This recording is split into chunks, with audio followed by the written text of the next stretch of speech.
प्रचार करुछु अतिबड़ी जगन्नाथ दास विरचित श्रीमद् भागवतर 127तम भाग। प्रयोजना सुहास महंती।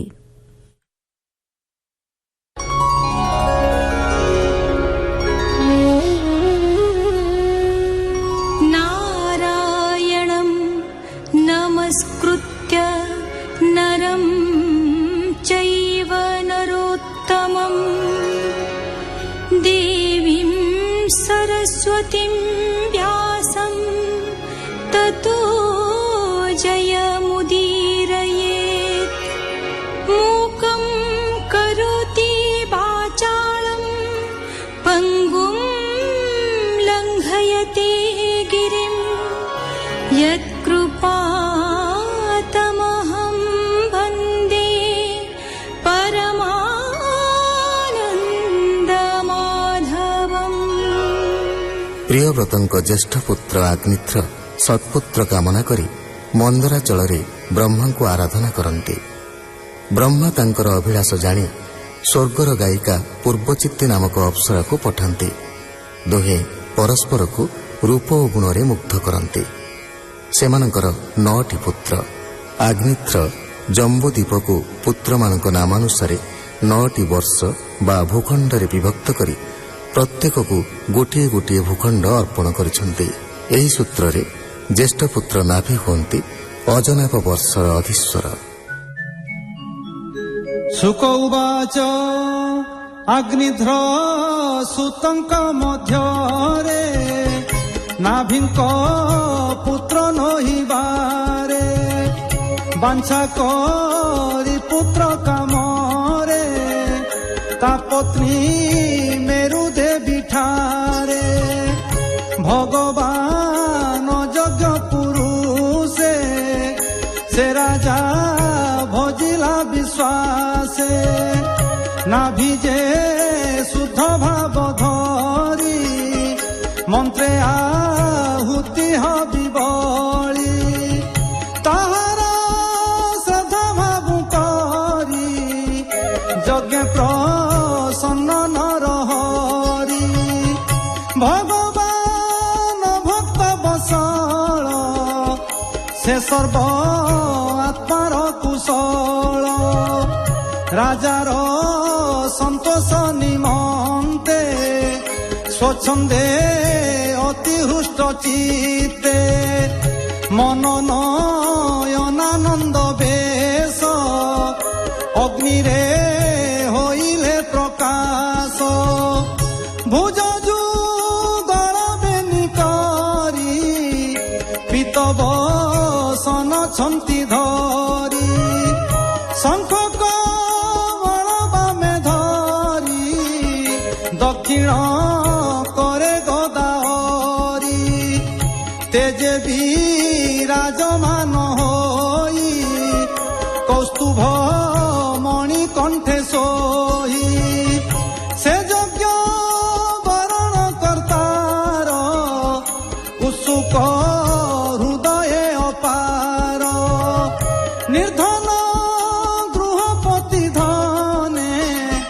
ପ୍ରାପତ କୋଟି ନିଧି ଜେନେ ତେମନ୍ତ ହୋଇ ଦ୍ୱିଜଗଣ ଯଜ୍ଞରେ ଥିଲେ ଯେତେ ଜନ ପରମ ହରସକୁ ପାଇ ନମିଲେ ଶିରେ କର ଦେଇ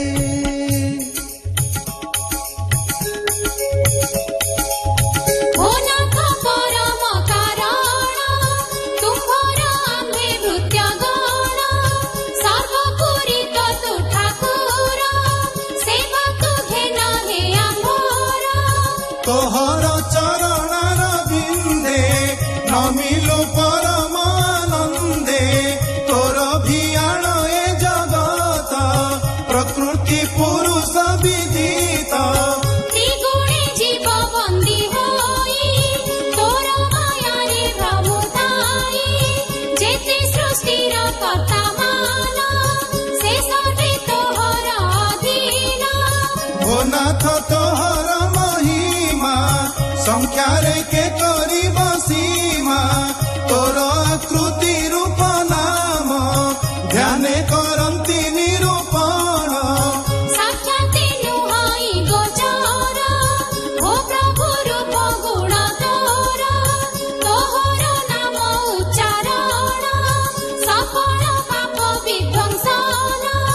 ଅଖିଳ ବ୍ରହ୍ମାଣ୍ଡ ଠାକୁର ତୁ ନାଥ କରୁଣା ସାଗର ତୋହର ଯେତେ ଭକ୍ତ ଜନେ ଆନନ୍ଦେ ପ୍ରସନ୍ନ ବଦନେ ସଲିଳ ଦୁର୍ବା ତୁଳସୀରେ ପୂଜନ୍ତି ତୋହର ପୟରେ ତେଣୁ ତୁ ପରମ ପୁରୁଷ ପ୍ରସନ୍ନ ହେଉ ଋଷିକେଶ ଏ ଯଜ୍ଞ ହୋଇଲା ସଫଳ ଯେଣୁ ପ୍ରସନ୍ନ ଆଦି ମୂଳ ପରମ ଦୟାର ସାଗର ରାଜାଙ୍କୁ ପ୍ରଭୁ କୃପା କର।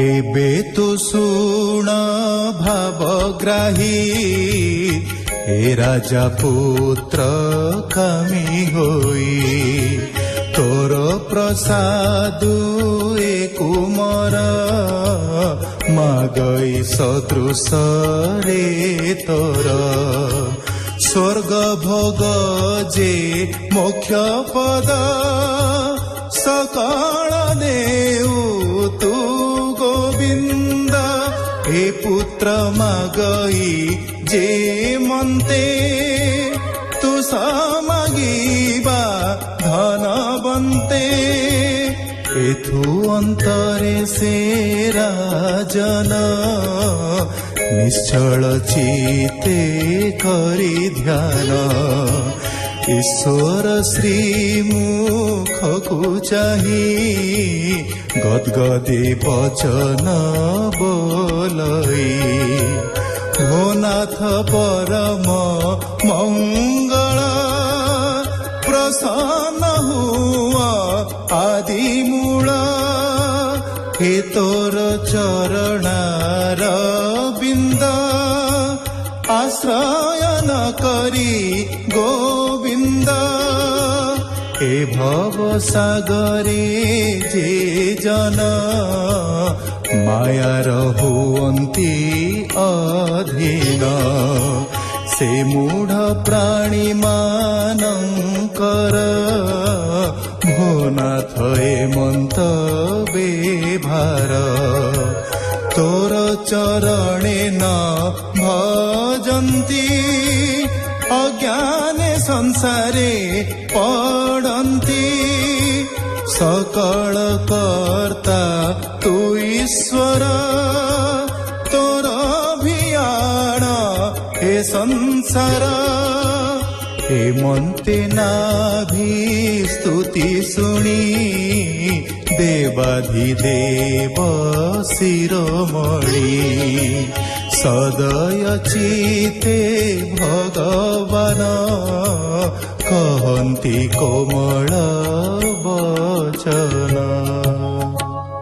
ଭଗବାନ ଉବାଚ ହେ ସର୍ବ ମୁନି ଜନ ଯେତେ ସ୍ତୁତିରେ ବସ କଲ ମୋତେ ମୋର ସଦୃଶ ଏହା ସୁତ ମାଗିଲ ଏ ବଡ଼ ଅଦ୍ଭୁତ ମୋହର ରୂପ ତ ପାର କି ରୂପେ ହୋଇବି କୁମର ତପସ୍ୟା ବ୍ରହ୍ମବାକ୍ୟ ମାନ ବ୍ୟର୍ଥ ହୋଇବ କେଶନ ବ୍ରହ୍ମାର କୂଳ ଏ ହୁଇ ମୋହର ପାଳିବା ଯୋଗାଇ ଏବେ ମୋ ପୁତ୍ର ରୂପ ହୋଇ ଅଂଶରେ ଅବତରିବଇ ବୋଲଇ ଦାସ ଜଗନ୍ନାଥ ରାଜା ଯଜ୍ଞ ସ୍ତୁତି ଚରିତ ଇତି ଶ୍ରୀମଦ୍ ଭାଗବତେ ମହାପୁରାଣେ ପାରମହଂସ୍ୟଂ ସଂହିତାୟଂ ପଞ୍ଚମ ସ୍କନ୍ଧେ ନାଭିଚରିତେ వృషభావతారు ନାମ ତୃତୀୟ ଅଧ୍ୟାୟ।